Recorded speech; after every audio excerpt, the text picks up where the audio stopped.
This is a presentation of Northeast Streaming Sports. It just might be the greatest sports franchise in the history of sports. A place where legends are made, and there's always something to talk about. Get ready to immerse yourself in pinstripes. Start spreading the news, hosted by Paul Semendinger and E.J. Fagan, a couple of doctors with a prescription for Yankee fever. And now, here's Dr. Paul Semendinger and Dr. E.J. Fagan. Get ready to start spreading the news. All right, this is Paul Semendinger. EJ is on his way, but I'd like to say that the Start Spreading the News podcast is brought to you by Artemisia Publishing, a small independent publisher creating quality books from quality authors. The world is filled with amazing stories, and Artemisia has been on the cusp of the indie publishing scene with their award-winning books and stories for over 20 years. So check out all of their titles at apbooks.net. That's apbooks.net. And tonight I'll feature this wonderful book, Roy White, From Compton to the Bronx, written by Roy White with me. You can get this at every major bookseller. And of course, it was published by Artemisia. So EJ, the Yankees are off to a 4-0 start. Welcome. How you been? What's new? Doing well. I've my basement was a little bit messy this weekend, so I decided to take out the broom and sweep. It was awesome. I'll tell you. Listen, look. We watch a lot of Yankees baseball. I enjoy Yankees baseball even when they're bad because I like baseball and I like the team. I love watching them and I love talking about them and writing about them and all that. But it sure feels good to sweep the Astros. We'll talk about the series in depth, but I had so much fun. I actually ordered the first Yankee jersey I have purchased in a long time, probably since things were purchased for me, since I was a kid because they're so expensive. This was after game one, I bought an Aaron Judge 99 jersey. I think I may regret not buying a 22 Juan Soto jersey because damn. So, yeah, Amazing. Doing pretty good. Amazing. Listen, if I had asked you before the Yankees started playing last weekend against the Astros, what would you have considered a successful start? 2-2, 3-1? I mean, if they had gone 2-2, I think we would have come on this show and we would have said, hey, the Yankees and the Astros, they're in a heavyweight fight. They're going to be going 13 rounds this season. And so starting 2-2, I think we're okay with that. That's just not what happened. Like, the Yankees had a chance to lose every one of these games and they won every one of these games. I think the Astros at least gave them some help, but I actually don't think you can really pin it on the Astros. I think the Yankees just beat them. And then it was made a little bit worse, especially in game two by all the errors that they had. But the Yankees were winning on top of those errors. And even when there weren't errors, they were holding leads really well. So yeah, I mean, I think it's incredible. And I think that I mean, here's the way, like if I was putting in numbers, that's what I do. Right? I'll put in the numbers. When the season started, Fangraphs gave the Yankees, and the Fangraphs was relatively low in the Yankees compared to other projection systems. Their projection system gave the Yankees a 72% chance of making the playoffs. Still the best in the AL East, but it was a competitive AL East. 72%. You want it to be higher, but that's what it is. It's now at 84%. It's been 4 days. That is an incredible change to those probabilities, I think, for a couple of reasons. One, you just took 4 games from a potential wild card opponent. I mean, maybe a team that you're vying with for the best record in the AL for home field in the CS, but at the very least, a potential wild card opponent. And that team now is a hole to dig out of. You can be, if you thought that they were both 90-win teams to start the season, well, now the Astros are an 86-win team. It's huge.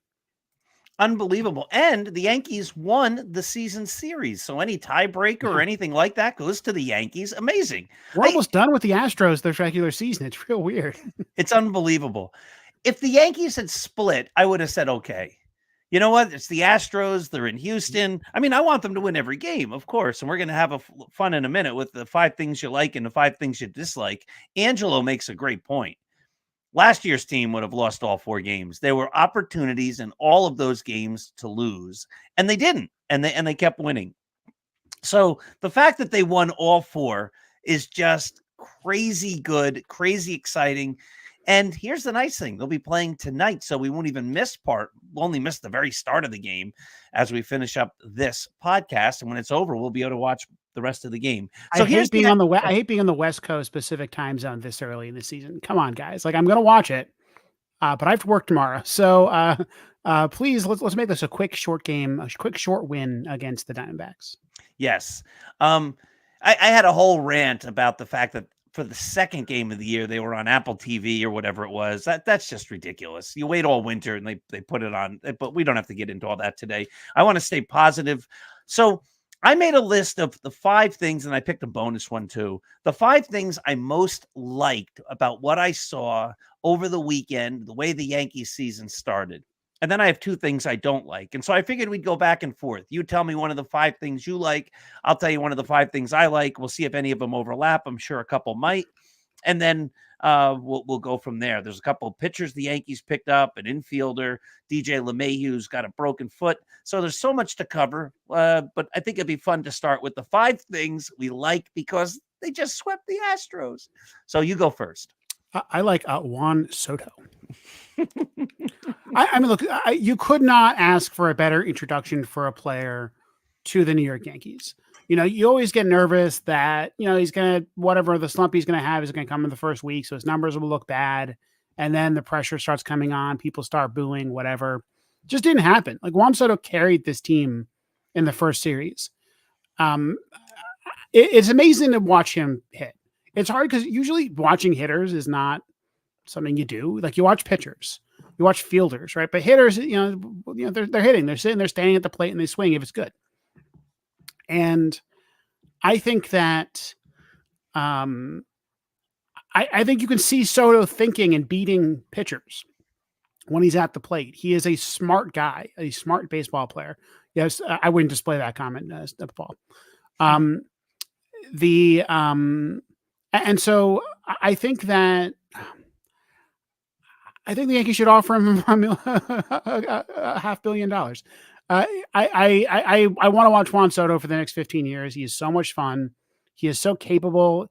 You know, I think our concerns about fielding, maybe not 100% put to rest, but certainly you feel better about it. Seems like he has improved out there, and we have some reporting that him and Jackie Bradley Jr. like talked fielding, and that might have helped him a little bit. I don't know if that's true or not. I've always thought that Soto is an effort guy, a guy who, you know, maybe the Padres weren't the best place for him, and so he wasn't putting a ton of effort into fielding. He feels like a leader on the team. He's a superstar, and it's amazing because this is a 4-game series when Aaron Judge, and maybe we'll talk about him later in the show, but Aaron Judge was bad in this 4-game series, and the Yankees swept the Astros. Like, that's just not something that ever would have happened before. You know, I take Angelo's point that, you know, maybe it would have gone.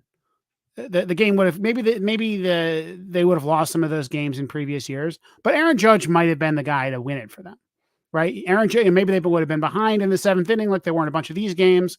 Judge comes up with 2 men on, hits a home run. Like that was the formula for the last 2 years because the rest of the team wasn't really backing him up, you know, most of the season.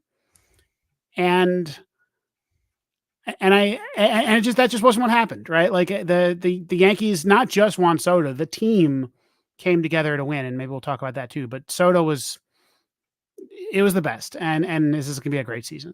Yes. So I have an ongoing debate with one of the readers on Start Spreading the News about Soto's defense and this idea that he doesn't work hard, and I keep pushing back on him on that. But what I love about Soto is 2 things. You made a great point that he started the season hot. And throughout history, a lot of the guys, when they come as big-time players to the Yankees, they don't. Tino Martinez didn't. Reggie didn't. Goose Gossage blew a lot of saves. I think Giambi got off to a slow start. And Soto did the absolute opposite. And the thing I also love, because Soto was, of course, on my list too, is he brings a swagger. He brings the exact thing that I wanted Bryce Harper to bring all those years ago, this feeling like I've got this thing, I'm in control. And I think he's better than who Bryce Harper was. He's a much definitely better more hitter durable. than Harper. Yeah. And like that at bat the other day, yesterday, against Josh Hader, in the top of the ninth, they bring in the ace, the guy, nobody can hit Josh Hader. And Soto just seemed to own that at bat. He's nodding, he's like, yeah, I got this thing. And he did. He got the big clutch hit. And that's what I also loved. I think in the past, we would have seen the Yankees trying to hit a home run in that situation. Everybody's swinging for the fences. What did he do? Glaber steals second. Glaber's now moving on the pitch, and he serves a line drive single to left. He goes the other way to drive in the go-ahead run, which becomes the winning run. So I thought that was awesome. But he brings a different kind of swagger. Reggie brought that. Like, I'm Reggie Jackson. I'm the superstar. And there were lots of superstars on that team. But Reggie brought a different level. And I wrote this on Start Spreading the News. I said, this isn't a knock on Judge, and it's not a knock on Giancarlo Stanton, but they have a different style of leadership. And the Yankees needed a little bit of a lot of maybe, but of what Juan Soto brings is that different type of positive energy. And so I think that's been great. I also had leadership as a Latin American player, which I think is really important, right? The Yankees have a lot of young Latin American players. If you think about all of the veterans the Yankees have had for a long time now, they're all Americans or Canadians. Like they have not been players that an Oswaldo Cabrera looks up to when, Juan Soto after spring training went down to, or I'm not sure when he did this, but it was before spring training, went down to the Yankees Dominican facility and talked to their young prospects. I mean, I'm sure lots of these players also look up to Aaron Judge, but it's a different thing. And I think that having Judge and Soto as your team leaders, but as superstars with very different hitting styles, right? So you imagine that like different types of pitchers are going to struggle against one or the other of them, or both. But Soto looks like a guy who's not going to hit 45 home runs at the plate, and that's a compliment. Right. He looks like a better version of Derek Jeter or something like that. Or at least someone who is hitting to all fields, has a lot of different swings for different situations, is working counts, taking, the ton of walks, all that stuff. It's amazing just the contrast, because then Aaron Judge gets up and he looks like Aaron Judge. I'm not at all worried about Judge long-term. And, it's going to put a very different swing on the ball. And I love it. It's everything we wanted. This is a guy also playing for a mega contract, right? He wants to be the highest paid player in the history of sports. And, I think he can do it, right? I think if he keeps this up, he's going to do Aaron Judge's contract ×2. And I'm okay with that. I think that's going to be fun. So that's going to be a lot of fun. I said the Yankees should just get rid of the Star insurance patch and put Juan Soto. Yeah. Yeah. I mean, look, I think I'm excited to watch him play. I'm excited to see what happens when he and Judge are both going. That's going to be amazing. That's going to be something. Yeah. And we said a couple of weeks ago, in our lifetime, the Yankees have never had anything like that. This is like Mantle Maris, Ruth Gehrig DiMaggio, ginormous superstars, not just very good players, not Bernie and O'Neill or O'Neill and Tino or Giambi and Matsui, which are all great. But this is like the best of the best. And so it's a lot of fun. All right. What my number one, actually, they're not ranked, but my first one then, you started with Soto. I agreed. I like the fact, this sort of building on what I was saying a minute ago, that the Yankees are not just swinging for the fences, but they're taking walks. They're taking pitches. This is what the formula was when they were great in the 1990s. Boggs comes aboard, takes a lot of pitches, and that's really what they started to do, wear down pitchers. And they're doing that again. I love that. I think it's the smart way to go. And it's more of a team approach. Instead of me trying to be the hero by jacking the ball out of the park, I can say, you know what, I'm just going to get on base, and then we'll let the next guy take care of it, because I think the guy after me is going to do well.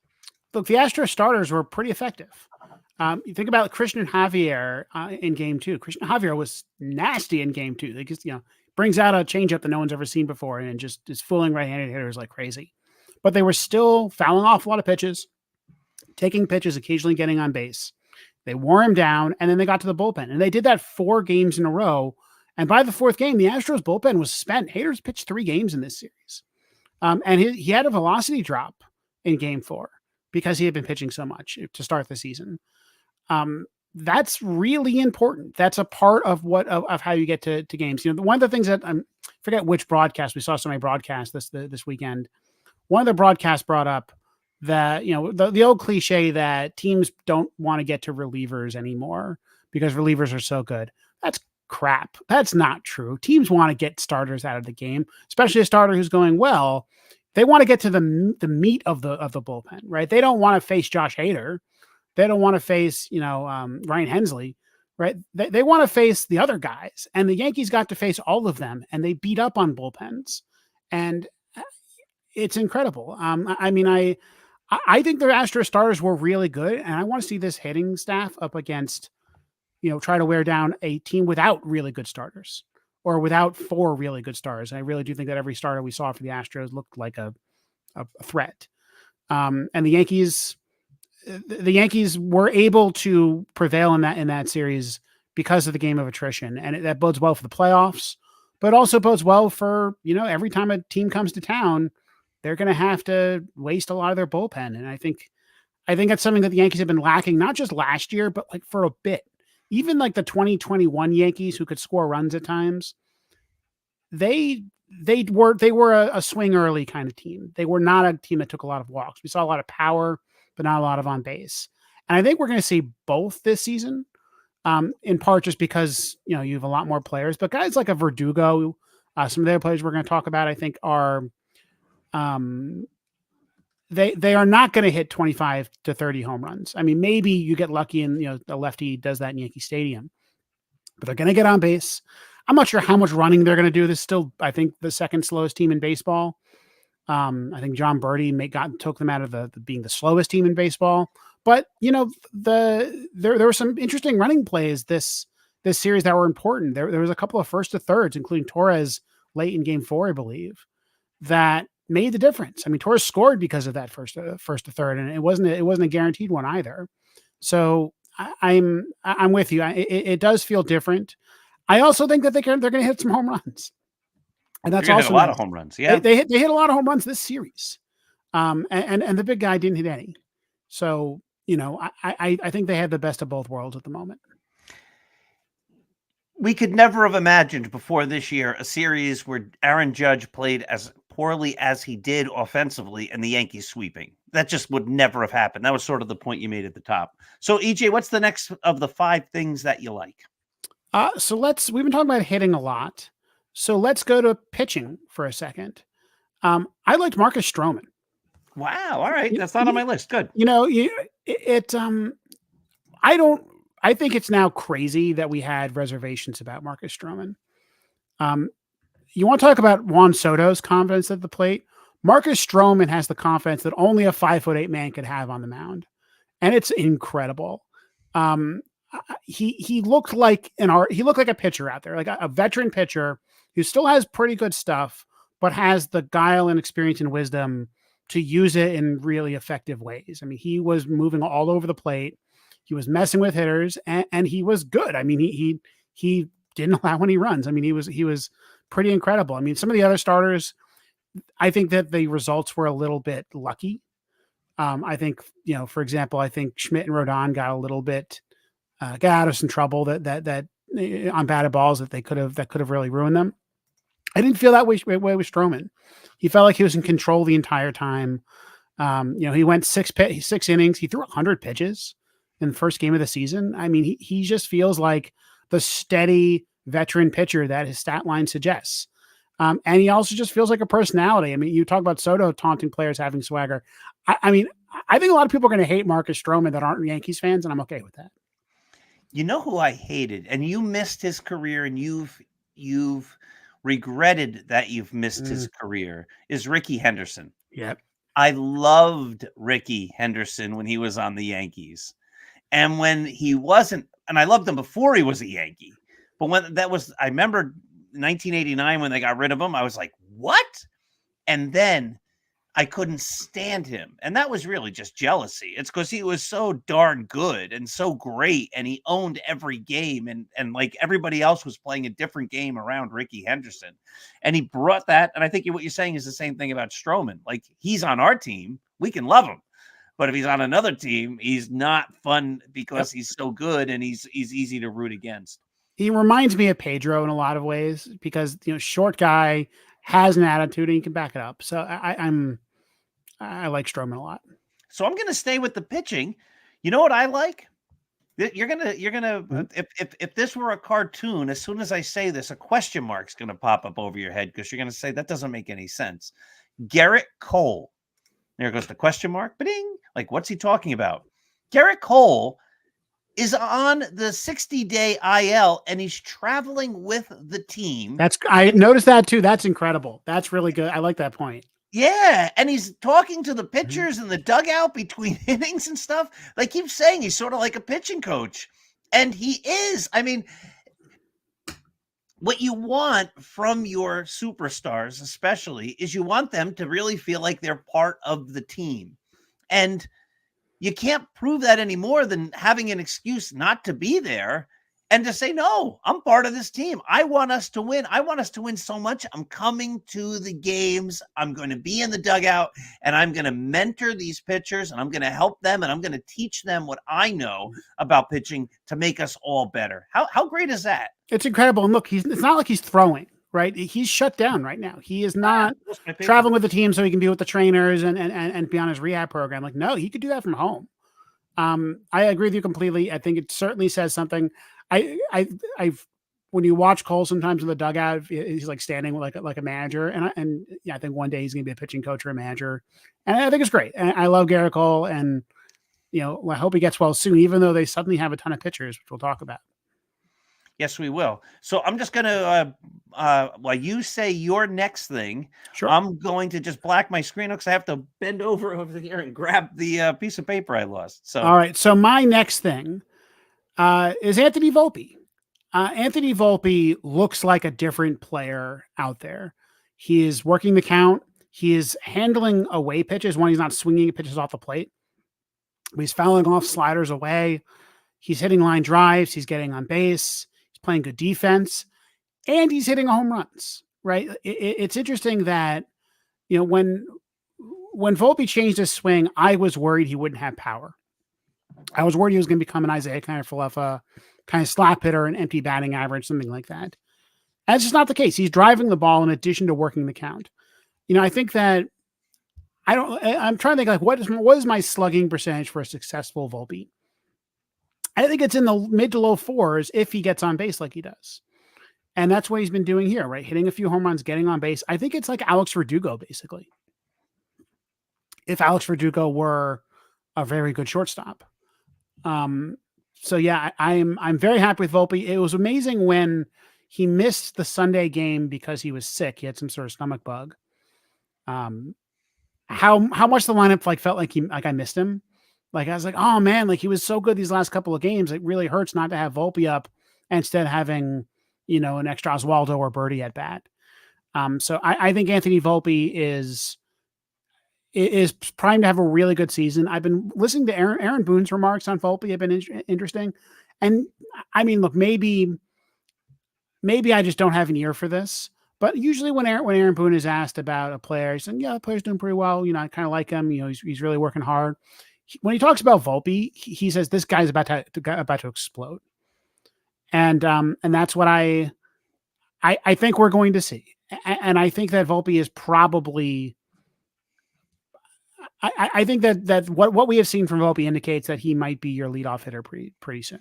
I was just going to say that he is also on my list. What Volpe has done. If I could change the lineup, here's tonight's lineup real quick. And I'm agreeing with you. All right. So it's Torres. I love this. Lefty, righty all the way there's down. One of my next ones is about that. So, all right. So Torres, Soto, Judge, Rizzo, Stanton, Verdugo, Volpe, Wells, Cabrera. And I love the last guy's being a switch hitter. That's just the best. All right. So I don't love Glaber as a leadoff hitter. And I don't love Stanton. In fact, I hate Stanton hitting in the 5 hole. So if Volpe you know what my feeling was. I said this all last year. I want him batting ninth, and I want him to acclimate to the big leagues. But maybe he's figured it out, and he doesn't need that time batting ninth. I don't really love him hitting seventh. So if I could just flip a couple guys here, if Volpe's for real, and I'm going to agree with you, I think he also, when you look at him, he feels like a different player than last year. Last year, there was just something about him like, I'm not very confident. This year, he gets up there, and I look at him, and I'm saying, this guy seems like he knows what he's doing. He seems like he's in control. He seems like he has a plan. So he seems like not a veteran, but not a rookie. Correct. Right? He seems like a guy who's had a year of major league experience under his belt. Mm-hmm. So if I could make a couple switches with the lineup, I'd move Volpe to 1. I'd move Torres to 5, and I'd move Stanton to 7. I think eventually, I think that for now, they're gonna, I think, be slow about Volpe just because he didn't when he was moved up last year, he didn't do as well, and part of that was that the rest of the team was just so bad. So I think eventually you're going to see that. I mean, the question for me for Volpe has always been not, is he your major league shortstop for a while? I think he is. He's your major league shortstop for a long time. The question was, is he a top of the lineup hitter, or is he an 8-9 hitter? Because there's major league shortstops who are 8-9 hitters who are good defenders, and they're fine. Like it's okay to not be a good hitter if you're a really good defensive shortstop and you can steal bases and all that kind of thing. And I think we're getting closer to saying he's more likely to be the top of the lineup guy. Right now, DJ LeMahieu, when we were talking during the offseason, we were saying, I think if LeMahieu could have a 370 on base and a 420 slug, which was his second half numbers last year, then that's a really good leadoff hitter. And I think that Volpe with a 370 on base is incredible. Not just because he's, that's a great on base guy for a leadoff guy, especially in front of Judge and Soto, but he's fast. He has abilities that LeMahieu does not have on the base paths. And he's a shortstop. You said that very nicely. LeMahieu's slow. Yeah, LeMahieu's 35 years old, right? I'm slow too, right? Like you're not playing leadoff batter for the Yankees, so yeah. Yes. And a witch didn't curse my foot, which is clearly what happened to LeMahieu. But I think that there's some real potential there. I also think that long term, again, we're generalizing off of 4 games, but it's okay. It's okay to get excited early in the season. I am the statistician. I am telling you right now, I understand what a small sample means. It's okay to get excited. This is fun. It's baseball. If Volpe is a star, doesn't have to be Derek Jeter Hall of Famer, right? If he is an all-star shortstop, the Yankees roster picture for the next decade gets so much better. Because if you have Volpe making the minimum, you can pay Juan Soto $45 million, and your average between the 2 star players is like $23 million. That is great. He is still 22 years old. He has a lot of years ahead of him. I love watching him play, and he's fun. And it is fun to have a good young hitter on the team for the first time in a long time, except for the other good young hitter on this team. Right. The other good young hitter, because I think everybody makes this mistake all the time because we just assume Juan Soto's older than he is. He's 25. Oh, I was going to refer to somebody else who's slightly older than Juan Soto, but yes. I see young hitter. Unbelievable. So my next one is sort of what we've been harping on, or not harping is the wrong word, but touching on a lot, is they're playing with energy. They're just fun. Listen, people sometimes say oh, all you do is complain about the Yankees and stuff like that, because there's been a lot to complain about. But you can't say we don't love the Yankees. We talk about them together for an hour every Monday night. I have a Yankee site that I put out articles. I spend hours on this thing every day. Been doing that since 2017. I mean, of course we love the Yankees, but there's been a lot to complain about, and they haven't been fun the last number of years. This team, and of course they're not going to win every game. They might lose tonight. They might lose 5 in a row. But I still think even if they're losing, I thought they were going to lose yesterday, it was still fun. That was a younger team. Game. Yeah, and they have energy. Fun, right? I mean, look, I love 25-year-olds. Their adolescent brains are barely mature. And that's not a fun thing to be sometimes, or it's not fun to hire that person, but sure fun to watch. And I love it. Like I think that even if you have players who are good, and they didn't have old players who are good, having a 37-year-old Josh Donaldson around, a 34-year-old Aaron Hicks around, just go down the list, or 32-year-old very silent Kyle Higashioka, that's a different atmosphere than having players who, maybe have the same ability, but are 25, 22 years old. So yeah, it's good. I mean, just go down the list. Verdugo is only 28. You're replacing, a much older set of players there. Oswaldo Cabrera is 25. Austin Wells is 25. Juan Soto is 25. Volpe, we talked about. It really is a different atmosphere. And the other thing I like about that is that I think they're going to hold up better late into the season. Aaron Boone was asked about the Braves playing guys every day, saying like, hey, why can't you play the Yankees every day? And his answer was like, yeah, how old are they? Right? I can't play Aaron Judge every single day. He's 32. But I can play a 24-year-old every day. And so I think that kind of late season slump they've had a lot recently, I think that you're going to insulate yourself against that a lot, because you're playing guys who are hungry, who are young, who are in contract years. And I'm excited to see that. You just brought up something that Aaron Boone said, and I don't put a whole lot of stock in what Aaron Boone says, but he said something the other day. Now, he didn't say it. I think the reporter was saying he said it or whatever as I was watching the game. But it also represented a total change of thinking from a couple of years ago. So let's just jump in the time machine. A couple of years ago, when the Yankees had Joey Gallo, and I really wanted him to do well, and I thought that was a fine pickup. He had all those good statistic numbers, on base, a lot of walks, 3 true outcome type of guy. He should have performed a lot better. It was a fine idea to go get Joey Gallo. I never beat up the Yankees for getting him. But he started off slowly, and then he had like a good game or a good game or two, and it looked like he had just put it together. And then he sat. And when they asked Aaron Boone about it, he said, oh, yeah, like a week ago, we had decided that next Thursday he was going to sit. And I went, that seems like the dumbest thing I've ever heard. Like, you're going to pick their days off in advance? How do you know if he's doing great? He needs to keep playing. And this year, the commentator said, after Cabrera's great first game, and then I think his great second game, he said that Aaron Boone said, look, you're hitting. I'm riding the hot hand. I'm sticking with you, kid. You're doing the right thing. And I think in the past, it was so scripted. Well, this guy will be off too. And they did the same thing to Glaber his rookie year or his second year when he was hitting all those home runs against the Orioles. He hit like 400,000 home runs in 3 days, and then they sat him. I'm like, why? Well, it was his turn to sit. No, that's not when you sit him. And it looks like they're getting away from that kind of thinking. If we put any stock into what the announcer was saying during the game, he's hitting, so he's going to play. And I love that approach. I agree. And look, I think there's good reasons to sit players, especially older players sometimes.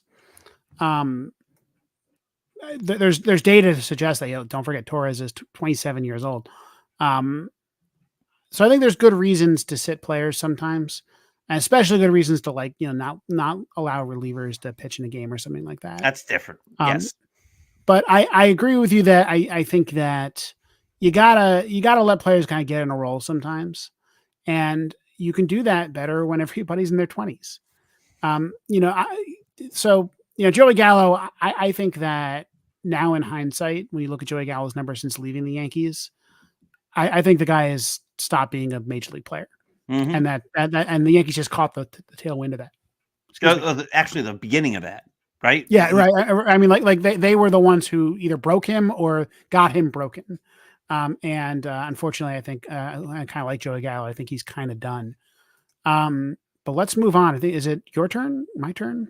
All right. I'll give you my last one then. Sure. And Birdie, Brubacher, Cousins, and Moore, I think is how you pronounce his name. Yep. 4 guys that a lot of Yankee fans, myself included, don't know a whole lot about. But what I love is the Yankees are winning, See, if they were losing and they were doing this, I'd be frustrated. So this is probably just looking at it with rose-colored glasses. But Brian Cashman continues to bring in guys and make the Yankees better on the edges, on the periphery. DJ's hurt. I'm bringing in a good infielder, a guy who could possibly be a leadoff hitter. He's picked up 2 pitchers and another infielder. We might have a chance to talk about those guys. But I like that he's not just Cashman, not just saying, hey, we look great, I'm just going to sit here. Somebody on the blog commented, like, why are they dumpster diving already? And I understand that philosophy 100%. But I like the fact that they're going and trying to improve the team little by little. That's how you make the team great by the end. I mean, John Birdie is a great example of that as well. The Yankees lost a lot of pitching depth, not just in the Juan Soto trade, but over the last couple of years. They've traded away a ton of guys. I mean, at the 2022 trade deadline, they lost like 7 pitchers. And it hadn't really burned them yet. It kind of burned them last year. I mean, I think they gave away a lot of quantity, not necessarily a lot of quality. But they actually gave away some quality in the Juan Soto deal, mostly in Mike King, but also probably in Drew Thorpe. And they've had like a sneaky active offseason. You mentioned a bunch of guys. I mean, they got Cody Poteet, Cody Morris not long before that, Clayton Andrews. They've really been stockpiling a lot of guys. And if you look at all of them, and I guess we can just talk about those players now that we're going to, these are all guys with big fastballs, big sliders, and no control. And you just have to believe that the Yankees have a plan for these guys. I mean, Jake Cousins is going to be up. It's a weird trade. I was not expecting a trade for Jake Cousins today. It was a little fishy when they sent down Clayton Beeter and then they recalled Tanner Tully. I was wondering what the heck was going on there. That made no sense. They don't need a second long guy. They have Luke Weaver. And the answer was, I think they were expecting to trade for Jake Cousins. What's cool about Jake Cousins? He's got an option. The Yankees didn't have any guys with options other than Ian Hamilton and Nick Birdie. They're not sending down Nick Birdie. Nick Birdie looks like a closer. At least, while he's healthy. And so if they want to call up all these guys that they've been acquiring, they need somebody they can send down. And I think that Jake Cousins is going to be that guy. So I wouldn't get too attached to him. But it's a guy with crazy strikeout numbers and bad control. And the same for a lot of these guys that they've been acquiring. You have to imagine they have a plan here. I'd say the one outlier of that group is JT Brubaker, who I don't really understand what they're doing. He's a starter coming off of Tommy John surgery, put up a decent amount of starts for the Pirates before he went down with Tommy John surgery, but wasn't very good. Has a fastball, and I wonder if the Yankees think they can make that fastball better. Has pretty solid control. It feels to me like he's depth. He's coming back sometime around the middle of the season. Coming back, he had Tommy John, I think toward the end of 2022. And so he's kind of on the Cole timeline. So he's not really Garrett Cole insurance. I imagine that the Yankees will have some plan to Matt Blake him. And maybe they're just a player that they like. They're paying him a lot of money. They're paying him, I think, $3.5 million plus the luxury tax. So this is not a small acquisition for them. So it's a very strange acquisition. But he's a little extra pitching depth for the second part of the season. Fulfills kind of that role that like Johnny Brito and others did, even though he has more experience than any of those guys. So I'm very curious to see what happens with that. I wouldn't be shocked if they kind of extend his rehab so they can Matt Blake him, right? They can coach him during the rehab. And he's kind of in that point of Tommy John where he's probably throwing pretty vigorously right now. So very weird. I think that, the Pirates wanted to dump his salary. The Yankees took it on. Again, that's something I really understand. If this was 74, and I was writing a novel about a baseball team, I think I'd name the main character JT Brubaker. It's a fake name. It's clearly not a real name. Yeah. And you write the underdog story where this guy's going to pitch Game 7 of the World Series. Yeah. So a player to keep your eye on. I right now the Yankees don't look like they need a lot of depth, but obviously they will eventually. I'm excited to watch Luis Gil as soon as we're done with this podcast, because he's the one player that just looks so good in the spring, kind of came out of nowhere, has stuff that might be better than any of these guys. And if he has a little bit of control, I think he'll be in good shape. I'm a little concerned. I think Aaron Boone on one of the broadcasts said he was concerned about, or someone on one of the broadcasts said he's concerned. His concern for pitchers. Oh no, this is Girardi. Is on 2 days: the first start after spring training and the first start after the All-Star break, because they fall out of their routines. So, for example, Will Warren had a disastrous first start at AAA, fell out of his routine. Some other really top players like Max Fried for the Braves had just a disaster start yesterday or 2 days ago. And so I think that I'm a little like I'm Luis Heel feels like a guy who I'm a little bit concerned is going to be out of his routine and might lose that incredible control we saw in the spring. But if he has it, if he doesn't walk the ballpark, like you can't hit him, right? He's just one of those guys that's just really hard to hit. He's just got really, really good stuff. He throws 99 to 100 with movement. So yeah, that's going to be fun. And I think what he does really determines how much pitching depth you think the Yankees need. It's going to be fun. Hey, what do you do? Yeah, we already know what you're going to do, but I just like asking you these dumb, ridiculous questions. Let's say each of the Yankees starters are, I don't know, 8-2 with ERAs right around 3.2. When Cole comes back, what do you do? I mean, honestly, I think about a 6-man rotation. I think about a 6-man rotation, really. If everybody's healthy, there's other than Cole. I mean, Cole now you're concerned about going into this season. Other than Cole, I think you had reason to believe that every one of these guys would benefit from a 6-man rotation. Mm-hmm. Rodon and Cortez are coming off really bad injury seasons. Clark Schmidt is a guy who hasn't pitched a full season before last year. Right, and he threw a lot of innings last year, 100 more than the year before. And it is frankly not all that good. And so if he doesn't pitch, if he pitches a little bit less, if he throws a few fewer starts because of a 6-man rotation, I think you're okay with that. Luis Heel is a guy coming off of Tommy John surgery, and Aaron Boone has said they don't think he's good for 150 innings, right? They think they need to build him up a little bit.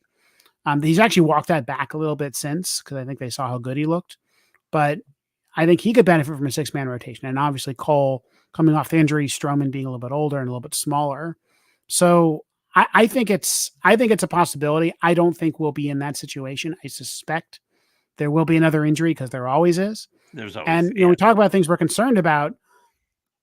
I'm a little bit concerned about Carlos Rodon and Nestor Cortez right now.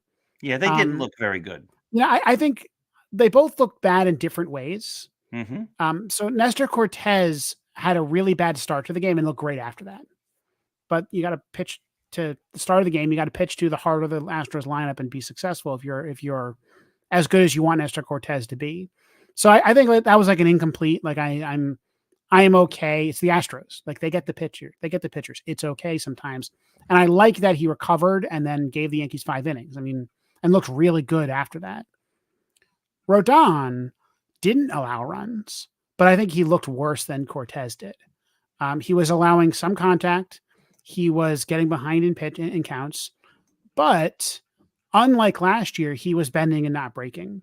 I think that's the sign of a really good pitcher, that even when your stuff isn't very good, that you're bending and not breaking. You're not allowing a ton. What I want to see from him is the start where he does have his good stuff, right? Like if this is the good version of Rodon, we're in trouble. If this is the bad version of Rodon, you could be looking at a really, really good player. So Angelo brings up the trouble with the 6-man rotation is that you're short a relief pitcher, but wouldn't that mean that the starters go deeper because they have more rest? You would hope so. Yeah. Okay. I think that if you have more offense, being shorter relief pitcher is less of a problem. The problem with the Yankees over the last couple of years is they were a tight ball game team. I think it was 2021 where they won like 10 billion one-run games or something like that, or 2022. And 2023, when they were winning by 1 run. When they were losing by 1 run, which meant that they had to pitch their elite relievers again and again and again. If you can open up a 5-6 run lead relatively frequently, you can eat some innings with your Jay Cousins and, Luke Weavers and those players, or you can keep your starters in longer, even if, they might allow some guys on base in the 6th inning. And so I think that I'm less concerned about that, but it is absolutely a concern, right? You would have to send down a Jay Cousins or someone like that. And so you would have to get more length out of your starters. I think there's a reason why non-Ohtani teams haven't used a 6-man rotation in a while. And so I'm probably wrong about this. But I will just say, I think it makes sense given how all out starters go now, unlike previous years, that major league teams should start thinking about a 6-man rotation. The other thing about 6-man rotation, by the way, is that if you have off days, you can cycle one of those starters into a relief role temporarily. So you could like have Clark Schmidt pitch out of the bullpen, because you have a couple of off days.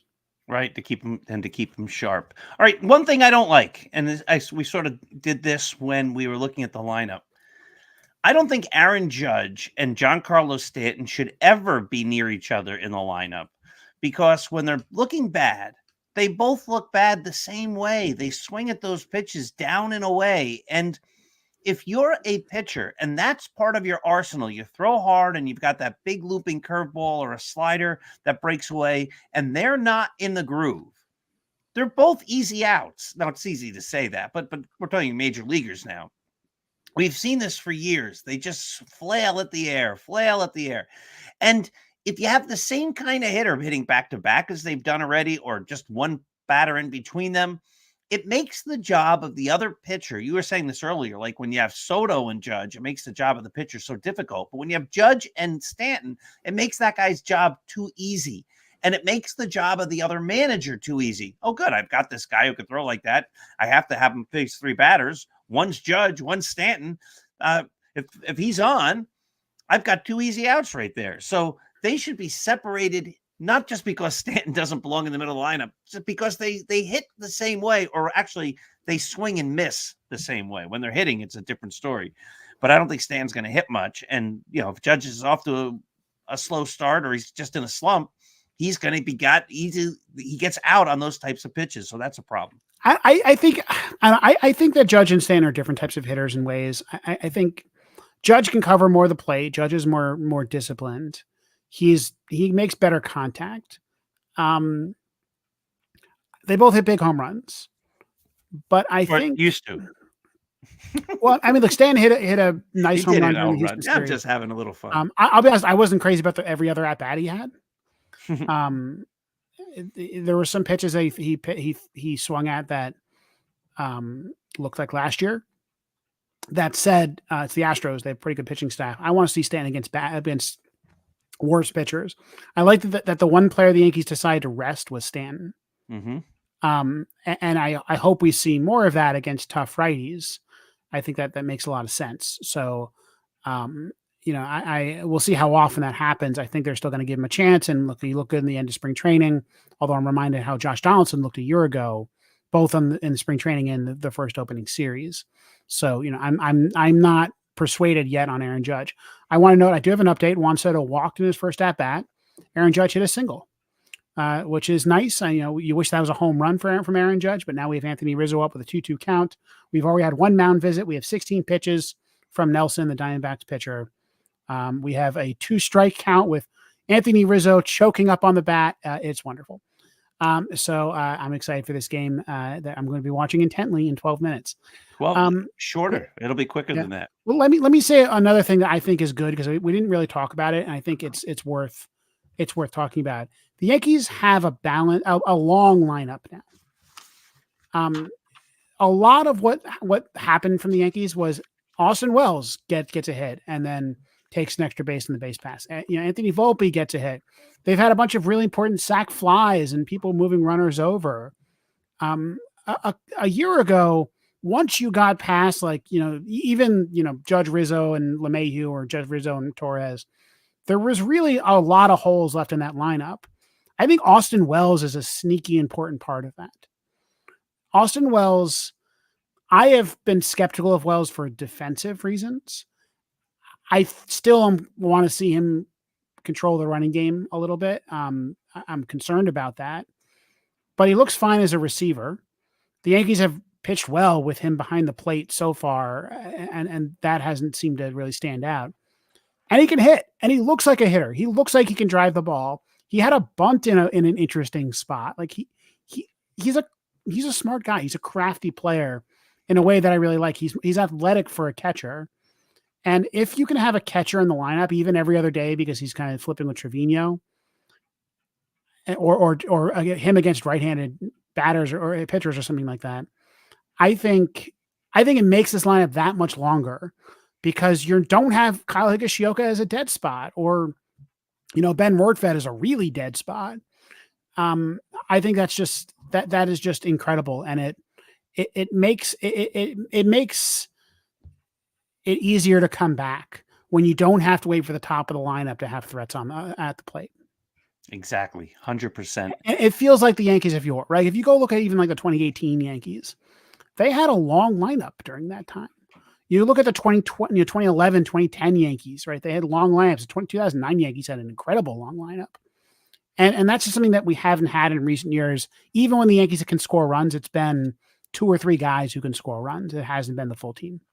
That is correct. You know what, EJ? Because the Yankees are on, I think we're going to wrap this up a little early. We're too excited. We need to see this ball game. How did Anthony Rizzo do? Give us a quick update. Anthony Rizzo looks like he flied out. He had a sac fly.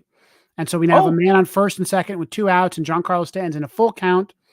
We have a pitch to Giancarlo Stanton. Let's take a look. That pitch is in, and he walks. Giancarlo Stanton walks. Good for you. Wow. He is taking more pitches, Stan, which is interesting to me. His new batting stance, whatever it is, looks like he's going to fall over. I mean, I don't know how you can lean even more than he did before. It just he looks so awkward and out of sorts. But, what's interesting though, right? So you've now have bases loaded in the first inning. You've forced the pitcher all ready to throw 24 pitches. That's the point. And then you have not Anthony Volpe. You have Alex Verdugo at the plate, right? Now look again, Alex Verdugo. I don't want to overstate how good he is. I mean, he's a good hitter. He's not a great hitter, but he's a threat, right? He is a threat after those players got on. And one rally killing problem the Yankees had for years was they would put guys on base because they still had Judge and Rizzo and a couple of really good players, and then they just couldn't continue the rally. They didn't have that extra player. And if Verdugo walks, which we saw some bases loaded walks this last series, who comes up? Anthony Volpe comes up, right? I mean, it's a train that keeps on going, and it takes a while, really, until you get to 8, 9, until if Trevino's in there, and if right now Oswaldo's in there, so you get a player you're not all that confident in, and that's great. That really makes it possible to score a lot of runs, to put a crooked number up. And even if you don't, you're going to wear pitchers down. I mean, Nelson's going to get out of this inning, close to 30 pitches, and the Yankees are going to get to a vulnerable Diamondbacks bullpen that's already got a couple of injured guys in it. So it feels like the Yankees. It feels like a team that you're afraid of at the plate, and that's pretty cool. And it's awesome. EJ, thank you as always. This has been a fun hour as always. And let's go Yankees. We'll go watch the game now. Everybody have yourselves a wonderful Yankee-filled evening. Take care.